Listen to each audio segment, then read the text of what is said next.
मंच पर बुलाते हैं आखिरी दो वक्ताओं को जिनके साथ हमारे साथ मंच पर जुड़ेंगे विनय सिंह साहब और प्रोफेसर अखिल स्वामी जी। तालियों के साथ आप दोनों का बहुत बहुत स्वागत, बहुत स्वागत। तो शुरू करते हैं विनय जी, आपका इस विषय पर बोलने का 2 मिनट का समय शुरू होता है अब। अंजना जी, जो प्रधानमंत्री मोदी जी ने राम मंदिर से बात कही, वो बात गांधी जी ने भी कही। मैकाले का विरोध अंग्रेजी का विरोध नहीं, अंग्रेजी सोच का विरोध है। और अंग्रेजी सोच चश्मे, गाड़ी और इससे नहीं आती।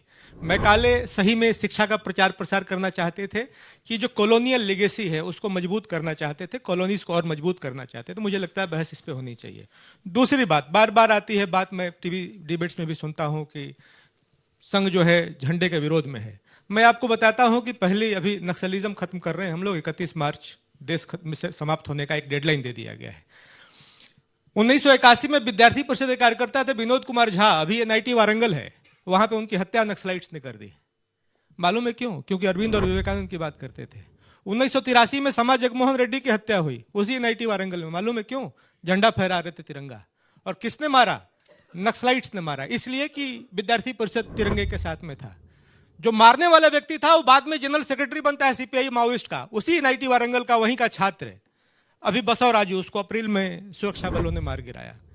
इसलिए प्रोपेगेंडा पे नहीं जाना चाहिए। दूसरा, प्रधानमंत्री जब वहां कहते हैं तो राम राज्य की कल्पना साकार होती है। राम राज्य का मतलब सिंपल सा है कि जो डेमोक्रेसी की कल्पना दुनिया में है कि डार्विन की थियरी से नहीं चलती, सर्वाइवल ऑफ द स्ट्रॉन्गेस्ट से नहीं चलता, survival of the weakest democracy है। अंतिम व्यक्ति जो लाइन में खड़ा है, जो सबसे कमजोर है, उसकी कल्पना, उसको जब हम सरकार वहां तक पहुंचती है तब राम राज्य की कल्पना साकार होती है। इसलिए राम मंदिर के स्थान से इस बात को कहना कि कॉलोनियल लेगेसी या कॉलोनियल हैंगओवर से हमको निकलना चाहिए, इसलिए मैकाले की बात प्रधानमंत्री कहते हैं। अभी हम एक ब्रीफ वॉर में गए हैं, ऑपरेशन सिंदूर में। मैं आपको बोलूं कि त्रेता के नियमों से हमने कलयुग में युद्ध लड़ा है। वो डेस्परेट बॉम्बिंग कर रहे थे सिविलियंस में, हमने एनिमी टेरिटरी में भी इस बात का ध्यान रखा कि निर्दोष न माना जाए। तो वसुधैव कुटुंबकम की जो हमारी परंपरा है वो हम पाकिस्तान जैसे देश के साथ भी पालन करें। समय समाप्त हुआ। वाह। आपका प्रोफेसर साहब अखिल स्वामी जी, इस विषय पर बोलने का 2 मिनट का ये इनका अच्छा था, बोल लिए भाई, अब जा रहे हैं बैठने। प्रोफेसर साहब, इस विषय पर बोलने का आपका 2 मिनट का समय शुरू होता है अब। देखिए, मेरा जन्म सन 52 में हुआ। आज मुझे माननीय मोदी जी से सुन के आश्चर्य हुआ और अफसोस भी हुआ कि मेरी मानसिकता गुलामी की मानसिकता थी, मेरे पूर्वज और मेरे पुरखों की मानसिकता गुलामी की मानसिकता थी। शुद्ध सनातनी हूं, घर के अंदर मंदिर है, ध्वजा हमारे घर में होती है, लेकिन हमारे देश का जो एकमात्र झंडा जो सबसे ऊपर है वो तिरंगा है। मैं एक अध्यापक हूं। यहां बैठे हुए बच्चे, मैं उस दिन खुश होऊंगा और सोचूंगा राम राज्य आ गया। पहले तो एक मेंबर ऑफ पार्लियामेंट थी, वो कहती थी 2014 में राम राज्य आ गया। अब पता चला अब राम राज्य आ गया।